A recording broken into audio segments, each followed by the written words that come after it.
Hello, and welcome to this week's Read Aloud with Miss Sam. Uh, we are reading aloud this book, Katherine Johnson, by Thea Feldman, illustrated by Alyssa Petersen. It's part of Simon and Schuster's You Should Meet series, and I would like to extend a thank you to them for letting me read it. And let's get started. What is your favorite subject in school? Have you ever thought about why you like it so much? Have you ever wondered what kind of a career you might have someday that involves your favorite subject? You should meet Katherine Johnson. From the time she was a very little girl, Katherine loved math. And she knew why, too.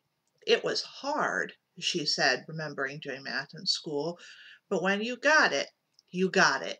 You had to work for it. There was a right and a wrong, and you knew when you got there.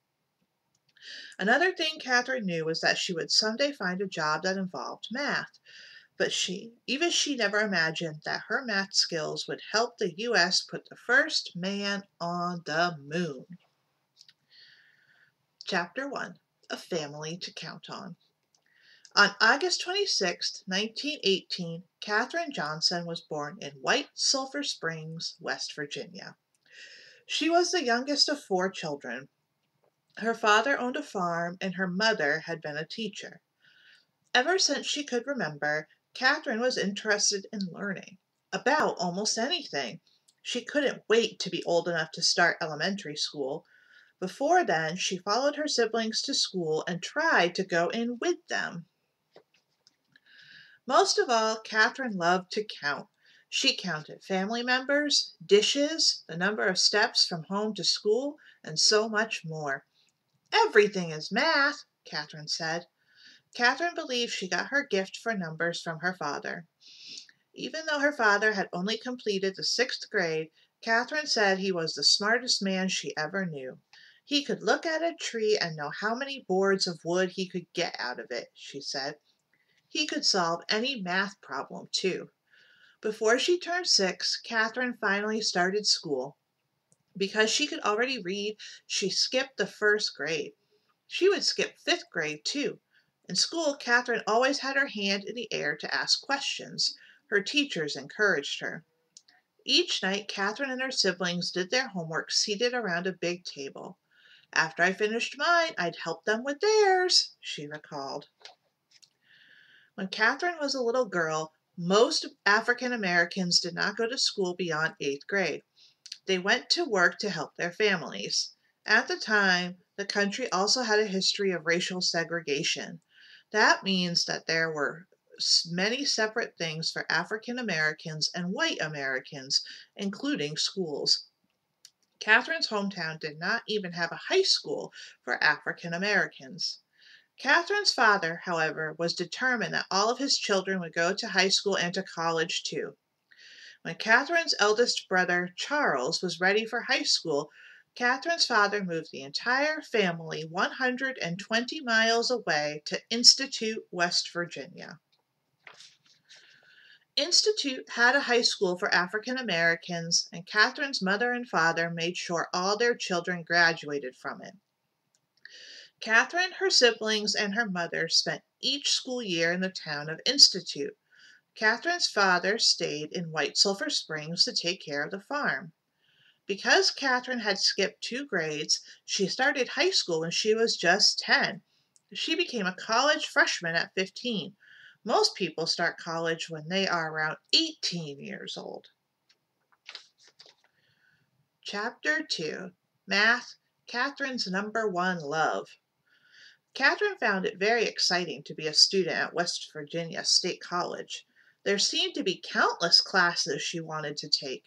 She especially loved French and thought she wanted to graduate with a degree in French, but she still loved math too. Then one day she ran into Mrs. Lacey, a math teacher she knew from back home. Mrs. Lacey insisted that Katherine sign up for her classes. Mrs. Lacey made Katherine realize she wanted to continue on her math skills and graduate with a degree in math. I was just as fascinated with college math as I had been with high school math, Katherine remembered. She decided to major in math and French. Katherine took every single math class the college offered. One of her other math professors, W. Scheiflin Claytor, even created a couple of new classes just for her. He told Katherine you would make a good research mathematician. Katherine asked him, "What does a research mathematician do?" Mr. Claytor answered, "You do research in mathematics." Research means to study materials in order to confirm facts and research new conclusions. Katherine asked, "Well, where do you get a job doing that?" His reply was, "That's going to be your problem, but I'm going to have you ready." Katherine was ready by the time she graduated with honors in 1937 at the age of 18. It was difficult at this time, however, for many African Americans, especially women, to find good jobs. The only good jobs for college-educated African American women at the time were teaching or nursing jobs. After a few months, Katherine got her first job. She taught French and piano to elementary school children. At her father's urging, she went to graduate school too. During this time, Katherine also got married and started a family of her own. In 1952, Katherine heard that the National Advisory Committee for Aeronautics, or NACA, a government agency in Newport News, Virginia, was hiring African American female research mathematicians. Within a week, she and her family moved to Newport News. Katherine immediately applied for a job at NACA. She found out that all the jobs for the coming year had already been filled. So Katherine became a substitute teacher and did other work too. Then the following year, NACA offered her a job. Katherine was thrilled. She was finally going to find out what a research mathematician did. Chapter 3: A Computer in a Skirt. Katherine started at NACA in June 1953. The agency was dedicated to flight research. Among other things, NACA engineers had developed the first aircraft that could fly faster than the speed of sound. NACA's research work required a lot of complex math. In 1953, electronic computers were not generally used, so research mathematicians, who were often called computers, did the math that engineers needed. Katherine joined a group of about 12 African American women who were research mathematicians. There was also a group of white American women research mathematicians. The two groups worked and ate separately until the civil rights movement that had started in the 1950s brought an end to racial segregation in 1964. At NACA, Katherine was finally able to see firsthand what a research mathematician did, and she loved it. You had big data sheets with maybe 15 or 20 columns across and 25 lines down, she explained, and you solved those all the way across for days. It was fascinating. Research mathematicians sometimes left the group and worked full-time with engineers on a specific project. When the project was done, they returned to the group. Shortly after she arrived, Katherine was sent to work full-time on a flight research project. The engineers quickly became impressed by Katherine's math skills, as well as her interest in learning as much about the project as she could. Working on the project, Katherine did what she always did. She asked a lot of questions. She knew the more that she understood about a project, the better her contribution to it would be. "There's no such thing as a dumb question," Katherine always said. "It's dumb if you don't ask it." Because of her intelligence, curiosity, and upbeat attitude, Katherine never returned to the group of research mathematicians. She was requested on many special projects. Katherine was a valued member of NACA when the agency turned its focus to space exploration in the late 1950s. The United States and the Soviet Union were then the two most powerful countries in the world. The Soviet Union was a former federation of communist republics occupying the northern half of Asia and part of Eastern Europe. Its capital and largest city was Moscow. However, each country wanted to be number one, and that included being the first nation to explore space. In 1958, NACA became the National Aeronautics and Space Administration, or NASA. Its efforts became devoted to what was called the space race. Little did Katherine know at the time just how far she, NASA, the U.S., and the entire world would go. Chapter 4. Katherine Takes Off. The Soviet Union took an early lead in the space race. In 1957, they launched Sputnik 1. It was the first man-made satellite to successfully orbit the Earth. A satellite is a small object that revolves around a larger object. The U.S. launched its first satellite the following year. The Soviet Union took the lead again when it came to sending a man into space. On April 12, 1961, cosmonaut Yuri Gagarin, a Russian astronaut is called a cosmonaut, orbited the Earth aboard Vostok 1. The U.S. followed less than a month later. On May 5, 1961, astronaut Alan Shepard made a partial orbit around the Earth in Freedom 7.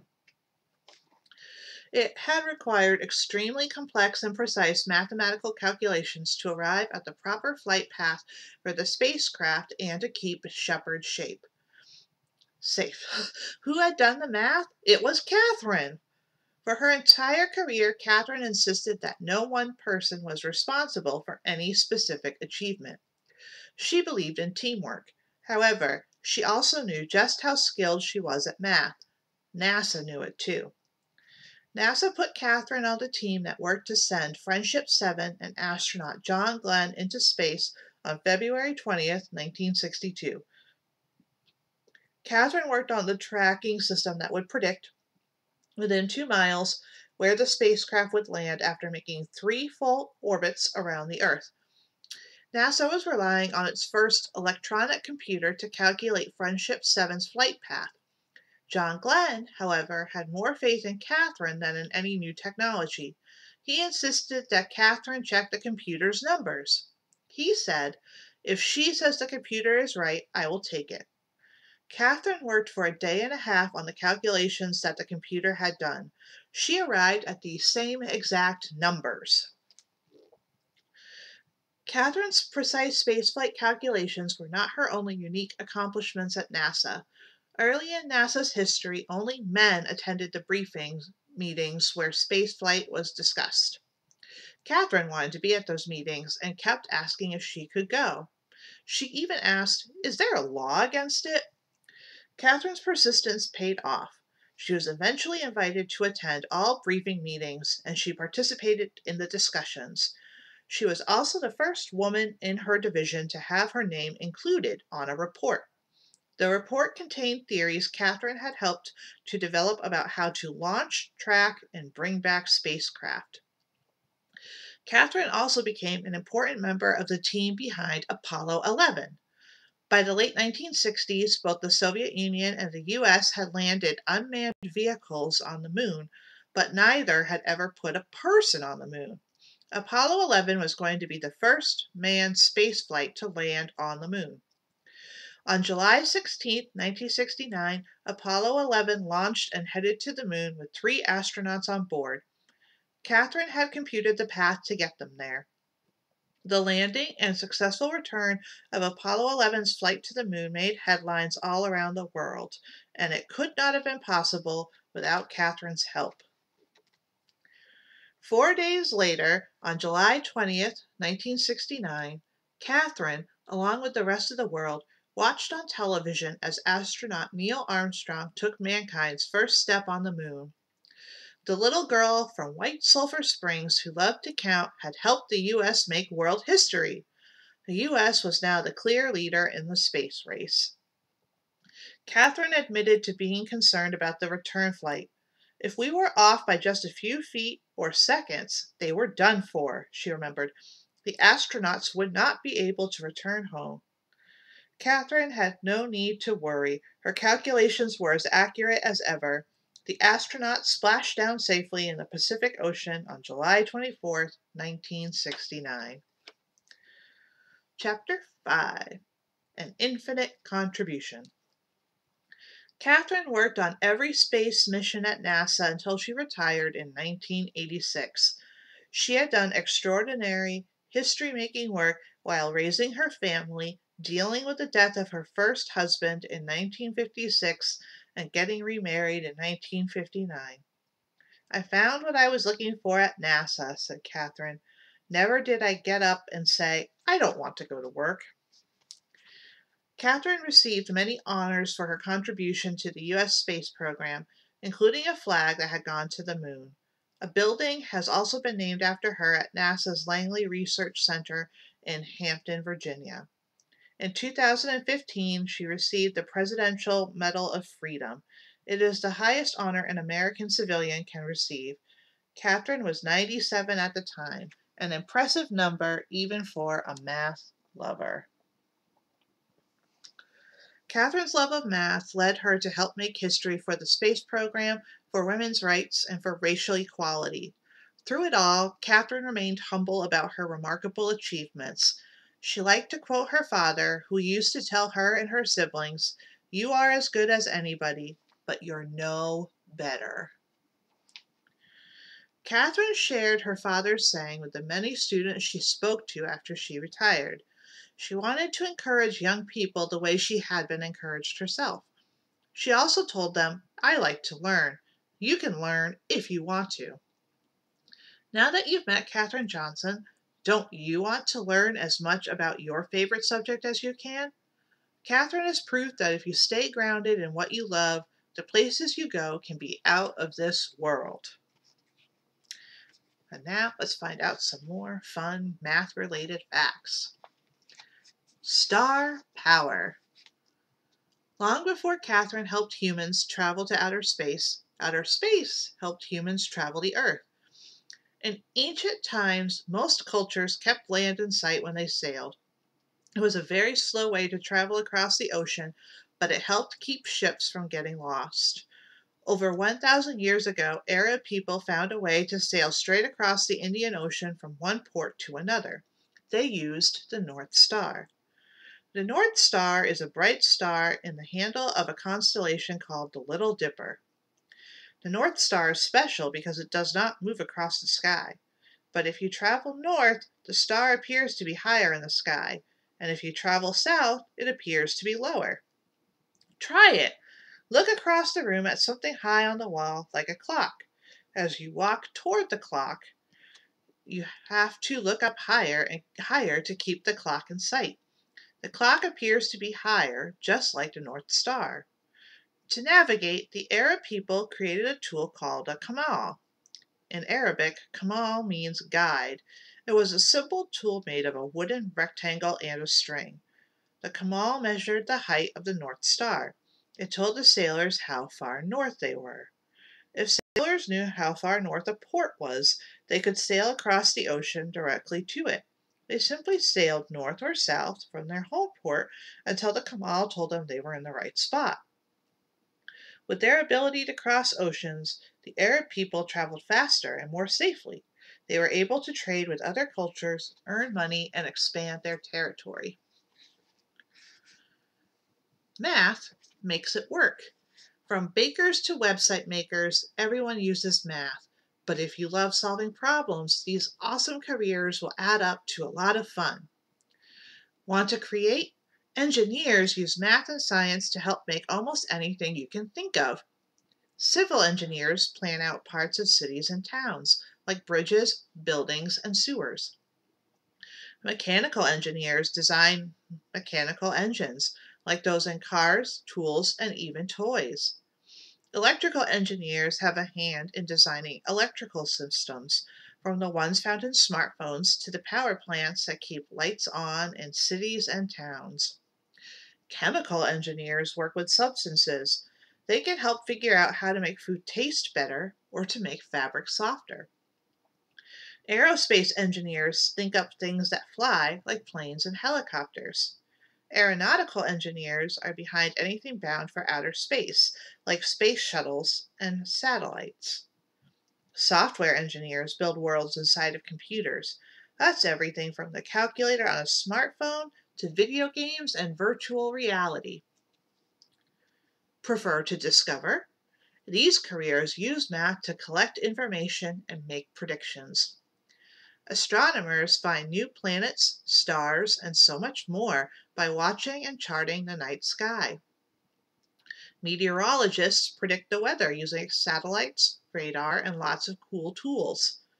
Sports statisticians crunch numbers to tell newscasters and fans when a record has been set or an unlikely achievement has been made. Music data journalists figure out which songs are popular, who might like which artists, and even what the next big hit might sound like.